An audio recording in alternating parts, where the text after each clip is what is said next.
In times of grief, I think I'm going to reflect on my own grief about my mum and dad. I will go on my mum's journey. One of the toughest days and one of the most important days of my entire life was basically doing the eulogy for my mum and my dad. It was pretty tough day. You always think to yourself, you're always ready to do it, and you're always ready to go through the process, and you work up to it, and you spend hours on the presentation or the speech. In fact, I only put a few points down, to be honest with you, and just spoke openly about my parents at the time. 12 months later, we had a second ceremony for my mum to put her ashes into the wall with the family. And you would think after 12 months that giving a speech about my mum with close relatives and very close friends would be pretty much straightforward, pretty simple. It wasn't. It was almost as emotional as it was on the same day of the funeral. So grief's interesting. It's unpredictable,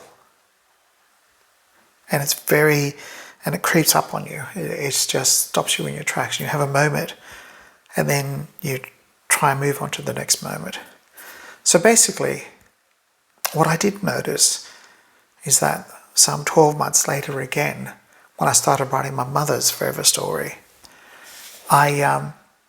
it all came back. Everything came back. It was almost, I know it wasn't yesterday, but it felt like yesterday that everything was happening again. And as different stories go, and you go through different emotions, and you'll write a part of a story, or you put up a couple of pictures, and then you get a little emotional again, and just give it a pause.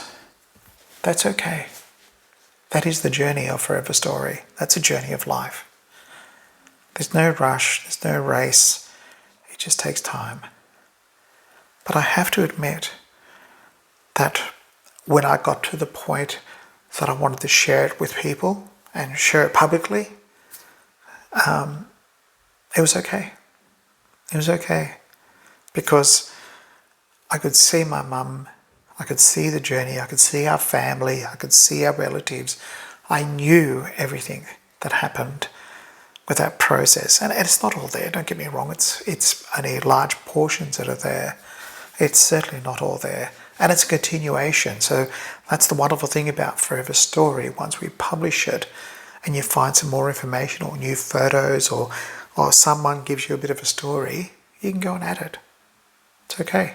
Because that's what it should be. It's a forever story. It continues along, and it'll continue with mine, and it's connected to my father and mother, and now connected together with their stories. And so is our dogs. So basically, you don't get over grieving. You just learn to live with it. Life's a little different, but I notice when I have Forever Story, and I can look into my phone or my iPad or notebook. They're there. And I can just reminisce. I can have a moment by myself, or I can share it. So the grief part, you just learn to live with it.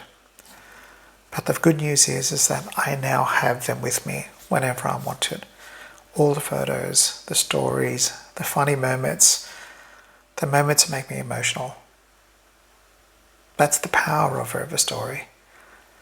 And that, when we built it, I was hoping was going to be a byproduct of it all. And I'm delighted to say it is. Thank you.